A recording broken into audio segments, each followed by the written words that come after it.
जय श्री कृष्णा। राधे राधे दोस्तों आज मैं आप लोगों को लड्डू गोपाल की एक दिल को छू लेने वाली अद्भुत बिल्कुल सत्य लीला कथा सुनाऊंगी, जिसे सुनकर आप सभी आश्चर्यचकित हो जाओगे। लड्डू गोपाल के लिए आपकी श्रद्धा भक्ति, आपके मन का विश्वास और गहरा हो जाएगा। लड्डू गोपाल के लिए आपके हृदय का प्रेम कई गुना बढ़ जाएगा। वैसे दोस्तों, हमारे ठाकुर जी के लिए समय समय पर हमारी मन की विश्वास, हमारी भक्ति और हमारी प्रेम में बढ़ोतरी होने की बहुत आवश्यकता है। जैसे कोई कर्मचारी अगर काम करे तो वह पदोन्नति चाहता है, प्रमोशन चाहता है, ठीक उसी तरह से भक्ति में भी प्रमोशन होना अत्यंत आवश्यक है। यह हमारे ठाकुर जी के प्रति लगाव को, श्रद्धा को, उनके प्रति हमारे समर्पण को व्यक्त करता है।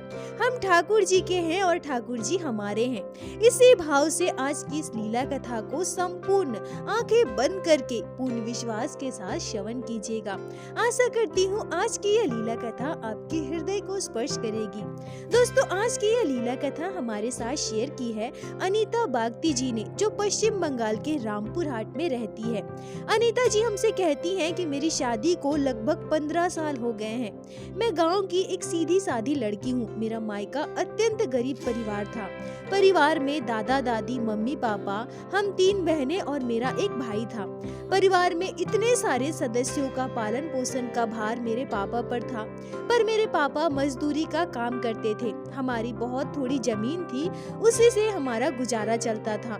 कभी कभी घर का गुजारा चलाना भी बहुत मुश्किल हो जाता था। मैंने अपने माता पिता को बहुत कष्ट उठाते देखा है। गरीब होने की वजह से मेरे मम्मी पापा हम भाई बहनों को ठीक से पढ़ा भी नहीं पाए, पर फिर भी हमारे गाँव में सरकारी स्कूल में हमें पढ़ने भेजते थे। क्योंकि मेरे मम्मी पापा की इतनी सामर्थ्यता नहीं थी कि वो ज्यादा दान दहेज देकर हमारी शादी कर सके, इसलिए मेरे मम्मी पापा ने हम तीनों बहनों की शादी बहुत ही छोटी उम्र में कर दी और हम तीनों बहनों की शादी गरीब परिवार में ही हुई है। बहनों में सबसे छोटी मैं थी। दोनों बहनों की शादी हो गई। उसके बाद मेरे भाई और मैं पढ़ाई करते थे। बहनों की शादी के बाद मम्मी पापा के हाथ में पैसे नहीं थे, इसलिए उन्होंने मेरी शादी की कोई जल्दी नहीं की। और मैं आप सभी को बता दूं कि तीनों बहनों में से मैं सबसे ज्यादा पढ़ी हूँ। मैंने 10वीं पास की है और 10वीं पास करते ही मेरे लिए भी रिश्ता आया और मेरे मम्मी पापा ने मेरी भी शादी तय कर दी।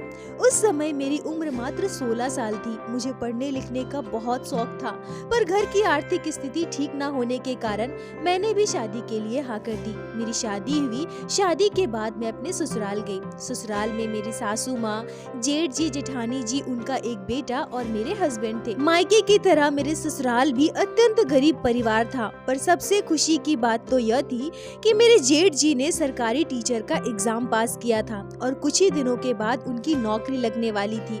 कोई भी अत्यंत गरीब परिवार जो मजदूरी करके अपना गुजर बसर करता हो, अगर उसके परिवार में सरकारी नौकरी हो जाए तो इससे बड़ी खुशी की बात और क्या हो सकती है। शादी के बाद जब मैं अपने ससुराल गई और मुझे इस बात का पता चला तो मैं बहुत खुश हो गई।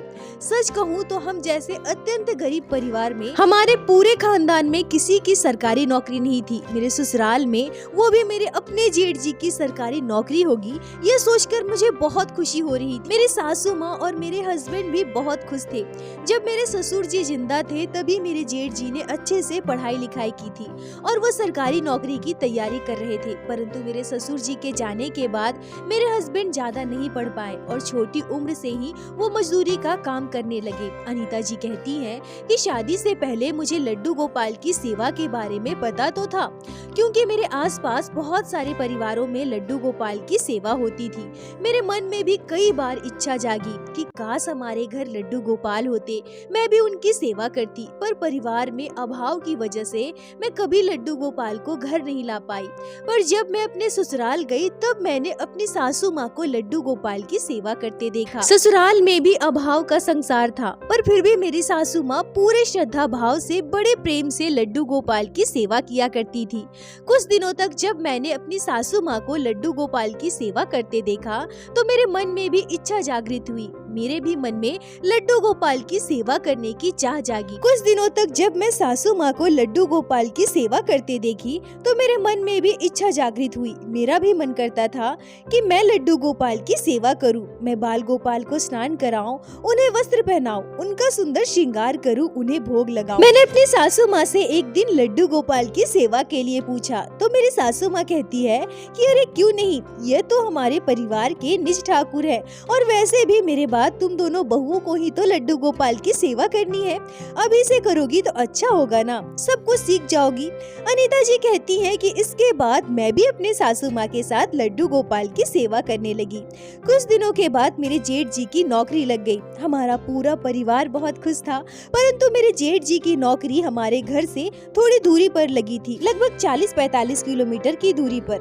मेरे जेठ जी को वहाँ क्वार्टर मिला था। थोड़े ही दिनों के बाद मेरे जेठ जी, जेठानी जी और अपने बच्चे को लेकर अपने साथ चले गए और वो लोग वहीं शिफ्ट हो गए। ससुराल में मैं, मेरे हस्बैंड और मेरी सासू माँ और हमारे प्यारे से लड्डू गोपाल। अनीता जी कहती हैं कि वैसे तो मुझे लड्डू गोपाल पहले से ही बहुत प्यारे लगते थे, परंतु ससुराल में लड्डू गोपाल की सेवा करते हुए अभी कुछ ही दिन बीते थे और इन्हीं कुछ दिनों में लड्डू गोपाल के प्रति मेरे मन में श्रद्धा भक्ति बहुत गहरी हो गई। बाल गोपाल से मुझे बहुत प्रेम हो गया। जेठ जी की नौकरी लगने के बाद खासकर मेरी सासू माँ बहुत खुश थी। वो हमेशा कहती थी कि अब मेरे बेटे की नौकरी लग गई है, अब हमारे परिवार में किसी चीज का अभाव नहीं होगा। सासू माँ यह भी बताती थी कि ससुर जी की मृत्यु वर्षों पहले हो गई थी और मेरी सासू माँ ने बहुत मुश्किलों से मेहनत मजदूरी करके अपने दोनों बेटों को पाला है। अब जब मेरे जेठ जी की नौकरी लग गई तो उन्हें अपने बेटे से बहुत सारी अपेक्षाएं थी और मेरे जेठ जी भी बहुत अच्छे थे और इन्हीं कुछ दिनों में लड्डू गोपाल के प्रति मेरे मन में श्रद्धा भक्ति बहुत गहरी हो गई। बाल गोपाल से मुझे बहुत प्रेम हो गया। जेठ जी की नौकरी लगने के बाद खासकर मेरी सासू माँ बहुत खुश थी। वो हमेशा कहती थी कि अब मेरे बेटे की नौकरी लग गई है, अब हमारे परिवार में किसी चीज का अभाव नहीं होगा। सासू माँ यह भी बताती थी कि ससुर जी की मृत्यु वर्षों पहले हो गई थी और मेरी सासू माँ ने बहुत मुश्किलों से मेहनत मजदूरी करके अपने दोनों बेटों को पाला है। अब जब मेरे जेठ जी की नौकरी लग गई तो उन्हें अपने बेटे से बहुत सारी अपेक्षाएं थी और मेरे जेठ जी भी बहुत अच्छे थे। वो अपने परिवार के साथ भले ही बाहर रहते थे, परंतु नौकरी लगने के बाद जब उन्हें पहली सैलरी मिली तो उन्होंने हम सब के लिए कपड़े लिए, मेरे लिए, मेरे हस्बैंड के लिए, सासू माँ के लिए, हमारे लड्डू गोपाल के लिए, हम सभी के लिए वो बहुत सारी मिठाई लेकर आए, बहुत कुछ खाने का सामान लेकर आए।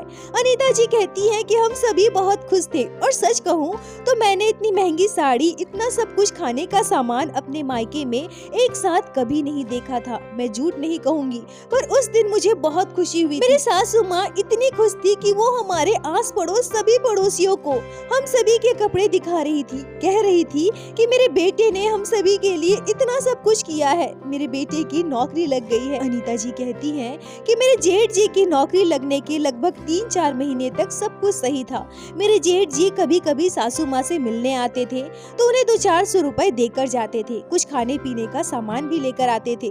परंतु कुछ ही महीनों के बाद अब ऐसा हुआ कि ना मेरे जेठ जी ना ही जेठानी जी हमारे घर आते थे, ना ही वो मेरे सासू माँ के लिए कुछ भी भेजते थे। मेरी सासू माँ बहुत उदास हो गई थी, या यूं कहूँ तो वो हताश हो गई थी। आज के समय की तरह उस समय सभी के पास मोबाइल फोन नहीं था जो मेरी सासू माँ अपने बेटे को कॉल कर सके। वो हमेशा मेरे जेठ जी की राह देखती थी, उम्मीद लगाए रहती थी कि उनका बेटा आएगा। पर कभी कभी ऐसा भी होता था कि महीनों बीत जाते थे पर मेरे जेठ जी, जेठानी जी हमारे घर नहीं आते थे, न ही मेरी सासू माँ की खबर लेते थे। मेरे हस्बैंड तो मेहनत मजदूरी का काम करते थे, उसी से किसी तरह हमारा दिन चलता था। और वैसे भी मैं बचपन से गरीबी देखी हूँ तो मुझे गरीबी में जीने की आदत हो गई है। पर मुझे मेरी सासू माँ के लिए बहुत बुरा लगता था। कभी जब मेरे जेठ जी आते थे तो मेरी सासू माँ उन्हें सीने से लगा लेती थी, बहुत रोती थी। मेरे जेठ जी मेरी सासू माँ को समझाते थे, उनसे कहते थे कि समय नहीं मिल पाता है इसलिए नहीं आता हूँ, तुम रोया मत करो, परेशान मत हो। अनीता जी कहती है कि मेरी शादी को लगभग 2 वर्ष बीत गए थे और लड्डू गोपाल की कृपा से मैं गर्भवती हुई। मेरे बेटे का जन्म हुआ। मेरे बेटे के जन्म के बाद हम सभी बहुत खुश थे। पहली बार हम माता पिता बने थे। मेरी सासू माँ भी बहुत खुश थी। मेरे बेटे के जन्म के बाद मेरे जेठ जी, जेठानी जी, मेरे मायके वाले सभी हमारे घर आए थे। अनीता जी कहती हैं कि मैं बहुत खुशकिस्मत हूँ जो मुझे इतनी अच्छी सासू माँ मिली थी। मेरे बेटे के जन्म के बाद मेरी सासू माँ ने ही मेरे बेटे की संपूर्ण जिम्मेदारी उठाई। मैंने अपने बेटे का कभी कोई काम नहीं किया। कहने को तो मैं माँ थी, पर मैंने बस अपने बेटे को स्तनपान कराया था। बाकी की पूरी जिम्मेदारी मेरी सासू माँ ने उठाई। मैं बस घर के काम करती थी और लड्डू गोपाल की सेवा करती थी। अनीता जी कहती हैं कि मैंने भी अपनी सासू माँ को अपनी माँ से बढ़कर माना।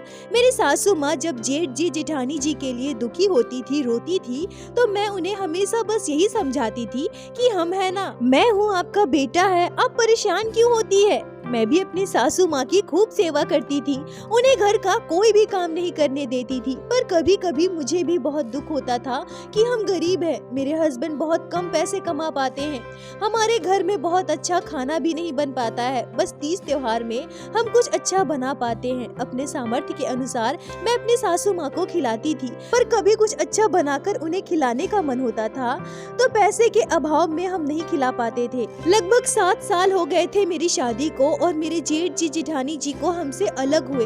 पर मानो हमारा रिश्ता ऐसा हो गया था कि हम बस कोई शादी विवाह में या कोई विशेष काम पर ही एक दूसरे से मिलते थे। ऐसा लगता था मानो वो हमसे रिश्ता ही नहीं रखना चाहते हैं।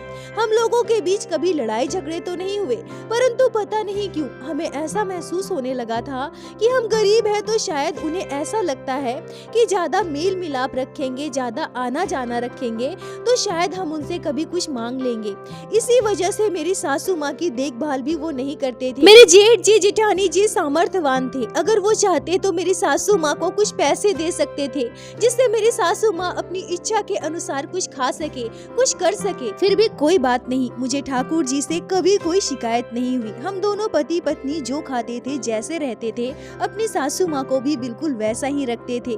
पर सच कहूँ तो हमारा पूरा परिवार बहुत खुशहाल था। हम गरीब जरूर थे पर हमारे घर में कभी कलेश नहीं हुआ। पर दुख तो हमारे जीवन में कभी भी आ सकता है, हमारे साथ कब क्या होगा यह हम में से किसी को भी नहीं पता। इसी बीच मेरी सासू माँ एक दिन बाथरूम में गिर गई और उनका एक पैर टूट गया। मुझे अपनी सासू माँ की ऐसी स्थिति बिल्कुल भी देखी नहीं जा रही थी।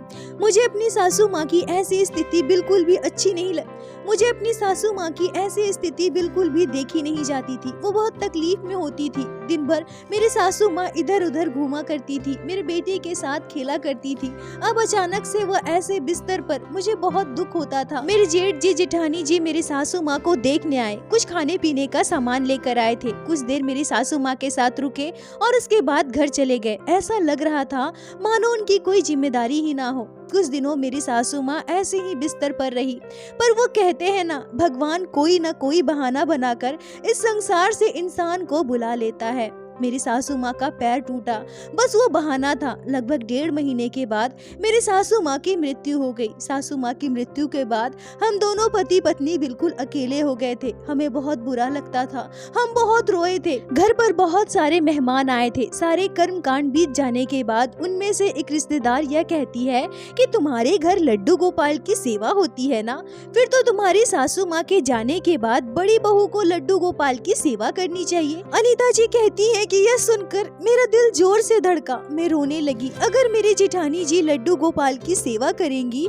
मतलब वो हमारे घर से मेरे लड्डू गोपाल को लेकर चली जाएंगी, फिर मेरा क्या होगा? मैं बाल गोपाल के बिना कैसे रहूंगी? नहीं नहीं, मैं कान्हा के बिना नहीं रह सकती। अनीता जी कहती हैं कि उनकी बात सुनते ही अपने आप मेरी आंखों से आंसू आ गए। पता नहीं क्यों मैं बहुत डर गई थी। तभी मेरी जेठानी जी अचानक से कहती है कि नहीं नहीं, ऐसी कोई बात नहीं, छोटी वर्षों से लड्डू गोपाल की सेवा कर रही है। मम्मी के साथ छोटी ही लड्डू गोपाल की सेवा किया करती थी। हम दोनों ही इस घर की बहुएं हैं, तो मैं करूँ या छोटी करे इसमें कोई अंतर नहीं है। और वैसे भी हम वहाँ शहर में रहते हैं। मैं पार्लर का काम सीख रही हूँ, सिलाई बुनाई का काम सीख रही हूँ, मुझे ज्यादा समय नहीं मिल पाता। बेहतर यही होगा कि छोटी ही लड्डू गोपाल की सेवा करे। क्यों छोटी, तुम करोगी ना लड्डू गोपाल की सेवा? अनीता जी कहती है कि जब मेरी जेठानी जी ने ऐसा कहा कि मैं लड्डू गोपाल की सेवा करूंगी तो मुझे इतनी प्रसन्नता हुई कि मैं आपको शब्दों में नहीं बता सकती। मैं बहुत खुश हो गई। मैं खुश होकर जेठानी जी से कहती हूँ कि हाँ हाँ दीदी, मैं करूंगी लड्डू गोपाल की सेवा, आप बिल्कुल भी परेशान मत होइए। मैं ही करूँगी मेरे कान्हा की सेवा। कुछ दिन बीत जाने के बाद सभी अपने अपने घर चले गए और अब लड्डू गोपाल की सेवा मैं करने लगी। बाल गोपाल की सेवा मैं पूरे श्रद्धा भाव से करती थी। वर्षों से मैं लड्डू गोपाल की सेवा अपने सासू माँ के साथ करती आई हूँ। लड्डू गोपाल से मेरा एक अलग ही जुड़ाव हो गया है, मानो ऐसा कि मैं एक पल भी अपने कान्हा के बिना नहीं रह सकती। अनीता जी कहती हैं कि अब मेरा बेटा बड़ा हो रहा था, वो स्कूल में पढ़ने लगा था। उसके स्कूल के खर्चे, ट्यूशन की फीस, घर के खर्चे और काम करने वाले बस मेरे हस्बैंड जो दिहाड़ी मजदूरी का काम करते थे। प्रत्येक दिन वो 200-250 रुपए कमा पाते थे। उसमें हमारा संसार चलाना बहुत मुश्किल हो गया था। कुछ अच्छा खाने के लिए भी बनाने के लिए हमें 10 बार सोचना पड़ता था। स्थिति ऐसी कि हम अपने लड्डू गोपाल को भी कभी कुछ अच्छा भोग नहीं लगा पाते थे। हमेशा मिश्री बतासे का ही भोग लगाते थे। कभी कोई त्योहार हुआ तो कभी हम अच्छा फल, मिठाई या लड्डू गोपाल के लिए थोड़ा खीर बना देते थे। ऐसे ही समय बीत रहा था। तभी लगभग 2 साल के बाद मेरे जेठ जी, जिठानी जी अपने बच्चे के साथ हमारे घर आए। और एक बात अगर मैं और कहूँ तो मेरी जिठानी जी का अहंकार दिन प्रतिदिन बढ़ता जा रहा था। मेरे जेठ जी सरकारी नौकरी करते थे, उनके पास किसी चीज का अभाव नहीं था। अच्छी अच्छी साड़ियाँ पहनती थी, गहने पहनती थी और इस बात का उन्हें बहुत घमंड था। वो जब भी हमारे घर आती थी हमेशा मुझे नीचा दिखाना चाहती थी। सीधे सीधे तो मुझसे कुछ नहीं कहती थी, पर उनकी बातों से मुझे पता चलता था। वो जब हमारे घर आते थे और मैं अपने बच्चे के साथ उनके बेटे को कुछ खाने के लिए देती थी तो वो हमेशा यह कहती थी कि अरे नहीं नहीं, मेरा बेटा ये सब नहीं खाएगा, ये तो अच्छी अच्छी चीजें खाता है, अच्छी अच्छी चीजें खाने की इसे आदत है, इसे मत दो, बेवजह वेस्ट करेगा, तुम रख दो, तुम्हारा बेटा बाद में खाएगा। अनीता जी कहती हैं कि उनकी बातों से मुझे बहुत दुख होता था, पर मैंने कभी उन्हें कोई जवाब नहीं दिया क्योंकि वो हमारे घर 1-2 दिन के लिए ही आती थी। मैं उन्हें कुछ भी कहकर घर में कलेश नहीं करना चाहती थी। मैं नहीं चाहती थी कि उनका किसी भी तरीके से अपमान हो। मैं झूठ तो नहीं कहूँगी, पर मेरे जेठ जी कभी किसी चीज का अहंकार नहीं दिखाते थे। भले ही वो हम लोगों को कभी कुछ देते नहीं थे, पर अहंकार भी नहीं दिखाते थे। पर मेरी जेठानी जी का अहंकार दिन प्रतिदिन बढ़ता जा रहा था। और तभी हुआ यूँ कि वो हमारे घर आए हुए थे। जन्माष्टमी का त्योहार था। हमने अपने सामर्थ्य के अनुसार जन्माष्टमी की पूरी तैयारी की थी, पर मेरी जेठानी जी आते ही कहती है कि इतना बड़ा त्योहार है, घर में लड्डू गोपाल है और तुम लोग ऐसे जन्माष्टमी मनाओगे? क्यों, तुम लोग इतना भी नहीं कमाते? थोड़ा और पैसे खर्च नहीं कर सके? तुम्हारे पास क्या सच में कुछ भी नहीं है? ऐसा कहकर मेरी जेठानी जी मेरे जेठ जी से कहती है कि कुछ पैसे इन्हें दे दीजिए। लड्डू गोपाल हमारे घर वर्षों से विराजित है और इनकी ऐसी सेवा पूजा होगी, पैसे दे दो, ये कुछ लेकर आएंगे। अनीता जी कहती हैं कि हम दोनों पति पत्नी को उनकी बातों का बहुत बुरा लगा था। मैं लड्डू गोपाल की सेवा वर्षों से कर रही थी, मुझसे जैसा होता था वैसा करती थी।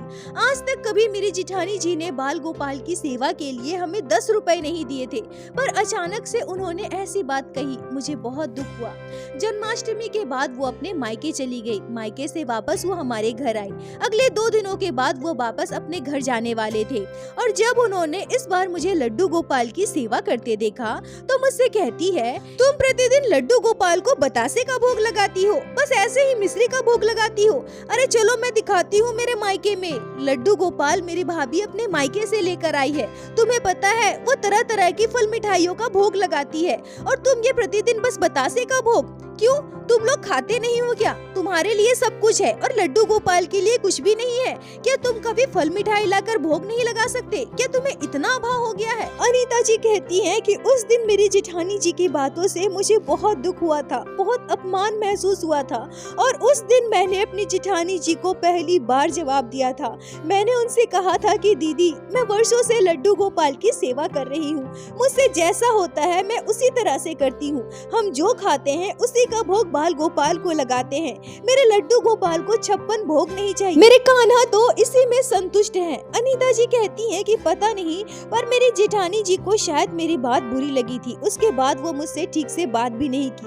अगले दिन वो अपने घर चली गई। तभी कुछ ही महीनों के बाद वो हमारे घर फिर से आती है और इस बार वो मुझसे कुछ ऐसा कहती है जिसे सुनकर मेरा कलेजा फट जाता है। मेरी जेठानी जी कहती है कि तुम लोग वर्षों से लड्डू गोपाल की सेवा कर रहे हो, पर तुम लोगों से ठीक से लड्डू गोपाल की सेवा नहीं हो पाती। देखो कैसे फटे पुराने वस्त्र लड्डू गोपाल को पहना रखा है, हमेशा मिश्री बतासे का भोग लगाते हो। क्या तुम्हें नहीं लगता कि इससे हमारे परिवार को पाप लगेगा? ठीक है, तुम्हारी इतनी सामर्थ्यता नहीं है, पर हम तो सामर्थ्यवान है ना, हम तो कर सकते हैं ना। और लड्डू गोपाल तो हम सभी के हैं, और घर की मैं बड़ी बहू हूँ, तो सबसे ज्यादा पाप भी तो मुझे ही लगेगा ना। देखो, मेरे मायके में भी लड्डू गोपाल विराजित है, और मेरी भाभी मुझे यह सब बताई है।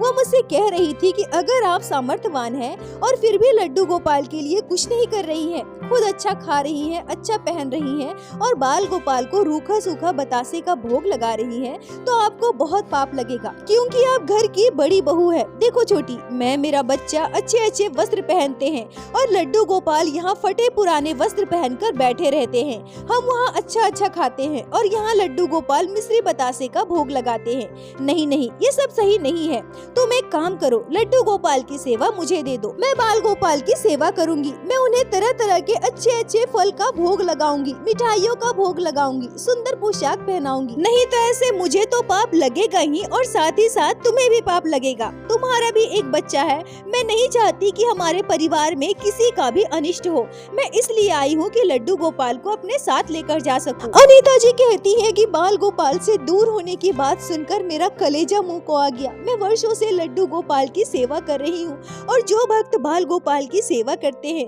वो मेरी भावनाओं को अच्छी तरह से समझ सकते हैं।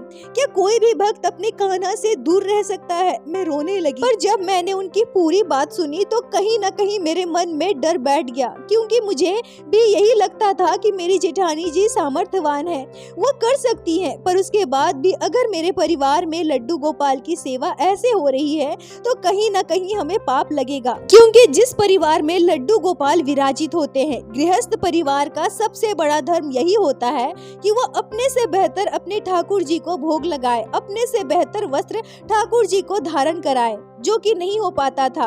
मन तो बिल्कुल भी नहीं था, पर मेरी जेठानी जी के बार बार समझाने पर मैं मान गई। अपने कलेजे पर पत्थर रखकर लड्डू गोपाल को मेरी जेठानी जी को सौंप दिया। मेरी जेठानी जी लड्डू गोपाल को लेकर अपने घर चली गई। इधर मैं खूब रो रही थी, बहुत रो रही थी। मेरे हस्बैंड मुझे बार बार समझा रहे थे, मुझे चुप करा रहे थे। अनीता जी कहती है कि मेरी दशा इतनी बुरी हो गई थी कि मेरी आंखों से आंसू नहीं रुक रहे थे। मन कर रहा था कि मैं दौड़कर चली जाऊं और अपने कान्हा को गोद में उठा लूं, उन्हें सीने से लगा लूं, बाल गोपाल को लेकर मैं भागकर अपने घर आ जाऊं। पर मैं विवश थी, मेरे पास कोई रास्ता नहीं था। दिन बीत गया, रात बीत गई, मैंने कुछ भी नहीं खाया। रात भर मैं रोती रही, आंखों में आंसू लिए बस लेटी हुई थी। आंखों में नींद नहीं, ना ही मुझे भूख लगा था। ऐसा लग रहा था मानो अब मैं जिंदा नहीं रहूंगी, मेरा सब कुछ खत्म हो गया है। लड्डू गोपाल को याद कर मैं बहुत रो रही थी। रोते रोते मेरी आंख लग गई। सुबह उठी तो मेरे हस्बैंड ने मुझे बहुत समझाया। बहुत दुख, बहुत तकलीफ के साथ मैं घर के काम में लग गई। अभी सुबह के 11 ही बजे थे, तभी मेरी जेठानी जी और जेठ जी हमारे घर आते हैं। मेरे जेठानी जी के गोद में मेरे लड्डू गोपाल थे। अनीता जी कहती है कि अभी कल ही तो लड्डू गोपाल को लेकर मेरी जेठानी जी अपने घर गई थी, और आज वापस हमारे घर आ गई। जेठानी जी के गोद में बाल गोपाल को देखकर मेरी खुशी का ठिकाना नहीं था। मैं दौड़कर गई और जेठानी जी के आगे खड़ी हो गई। बाल गोपाल को गोद में ले लूं, इतनी भी मुझ में साहस नहीं थी, हिम्मत नहीं हो रहा था। मैं बाल गोपाल को देख रही थी, निहार रही थी। अचानक से मैं मुस्कुराने लगी, पागलों की तरह रोते हुए हंसने लगी। तभी मेरी जेठानी जी मेरे गोद में मेरे कान्हा को देती है। अनीता जी कहती है कि उस दिन कुछ ऐसा हुआ जो मैंने कल्पना भी नहीं की थी। अनीता जी कहती है कि उस दिन कुछ ऐसा हुआ जो मैंने कल्पना भी नहीं की थी। बाल गोपाल ने हमारे परिवार में इतनी बड़ी लीला की जो हमने कभी सोचा भी नहीं था। जेठानी जी मेरे गोद में लड्डू गोपाल को देते हुए कहती है, लो पकड़ो अपने कान्हा को, तुम्हारे कान्हा ने मुझे रात भर सोने नहीं दिया है।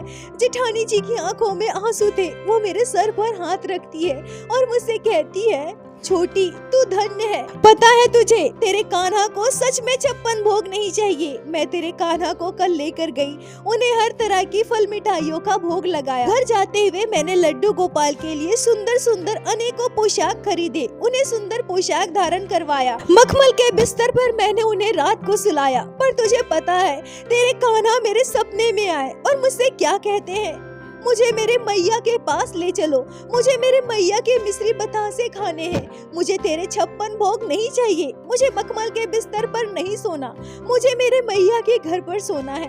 यहाँ मुझे नींद नहीं आ रही, मुझे आराम नहीं मिल रहा, मुझे सुबह से भूख लगी है, मुझे मेरे मैया के पास ले चलो, मैया के हाथों से मुझे मिश्री बतासे खाने हैं। अब तू ही कर तेरे लल्ला की सेवा, मैं इस लायक नहीं हो रही जो तेरे लल्ला की सेवा कर सकूं। अनीता जी कहती है कि मैं और मेरे जेठानी जी दोनों रोए जा रहे थे, उन्होंने मुझे सीने से लगा लिया, मेरे लड्डू गोपाल मेरी गोद में थे, मुझे विश्वास नहीं हो रहा था कि मेरे कान्हा ने मेरे जेठानी जी के साथ इतनी बड़ी लीला की है। मेरे कान्हा मुझसे इतना प्रेम करते हैं, मेरी भक्ति को मेरे कान्हा ने स्वीकार किया है। अनीता जी कहती है कि मैंने लड्डू गोपाल को हमारे घर के मंदिर में विराजित किया, बाल गोपाल को मिश्री बतासे का भोग लगाया। इस घटना के बाद मेरे जेठ जी जेठानी जी हर 1-2 महीने में हमारे घर आते थे और लड्डू गोपाल के लिए ढेर सारी फल मिठाइयाँ, लड्डू गोपाल के लिए सुंदर सुंदर पोशाकें, बाल गोपाल की जरूरत का सामान लेकर आते थे। मेरी जेठानी जी कहती हैं कि मुझे पता है लड्डू गोपाल तुम्हारे हाथ से ही सेवा स्वीकार करेंगे, इसलिए हम अपने सामर्थ्य के अनुसार हमसे जो हो पाएगा हम यही बाल गोपाल के लिए देकर जाएंगे। तुम लड्डू गोपाल की सेवा करो, बाल गोपाल तुम्हारी सेवा से संतुष्ट है। अनीता जी कहती हैं कि आज इस घटना को वर्षों बीत गए और ठाकुर जी की कृपा से हमारी आर्थिक स्थिति में भी सुधार आया है। मेरे हस्बैंड ने गांव में ही एक दुकान डाली है। ऐसा तो नहीं कहूँगी कि हम बहुत अमीर बन गए हैं, पर हाँ खाने पीने की कमी दूर हो गई है। अपने बेटे को हम अच्छे स्कूल में पढ़ा पा रहे हैं, हमारा अभाव दूर हुआ है। लड्डू गोपाल की कृपा से हमारा पूरा परिवार बहुत खुशहाल है। बाल गोपाल से मैं बस यही प्रार्थना करूंगी कि हे कान्हा ऐसी ही अपनी कृपा दृष्टि हमारे पूरे परिवार पर बनाए रखना। अनीता जी आपका बहुत बहुत धन्यवाद जो आपने लड्डू गोपाल की इस अद्भुत लीला कथा को हमारे साथ शेयर की, जिसे मैं हमारे चैनल के माध्यम से बाकी सारे भक्तों तक पहुंचा सकी। अपना साथ और प्यार ऐसे ही बनाए रखे। दोस्तों यह घटना सच में आत्मा को स्पर्श करने वाली है। लीला कथा को सुनकर मन प्रसन्न हो गया, चित्त भाव विभोर हो उठा। दोस्तों प्रत्येक दिन की भांति आप सभी से हाथ जोड़कर मैं बस यही प्रार्थना करूंगी कि ठाकुर जी की भक्ति कीजिए, लड्डू गोपाल की सेवा कीजिए, नाम जाप कीजिए और एक बार मेरे साथ प्रेम से कहिए, बोलो बाके बिहारी लाल की जय, लड्डू गोपाल की जय, जय जय श्री राधे। दोस्तों यदि आप लोगों को आज की यह लीला कथा अच्छी लगी हो, आपके हृदय को स्पर्श की हो, तो कृपया वीडियो को लाइक करके अपने दोस्तों के साथ शेयर अवश्य करें, जिससे बाकी भक्त भी लड्डू गोपाल की इस अद्भुत लीला कथा को श्रवण कर सके। और हमारे चैनल को सब्सक्राइब करें, जिससे प्रतिदिन आप लोग हमारे चैनल पे श्री बाके बिहारी श्री लड्डू गोपाल की लीला कथा सुन सके।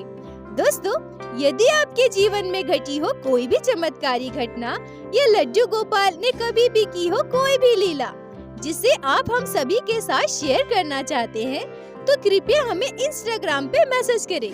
हम आपसे कांटेक्ट करेंगे और आपकी उस लीला कथा को हमारे चैनल पे बाकी सारे भक्तों के साथ शेयर अवश्य करेंगे। लड्डू गोपाल की कृपा आप पर और आपके पूरे परिवार पर बनी रहे। राधे राधे दोस्तों।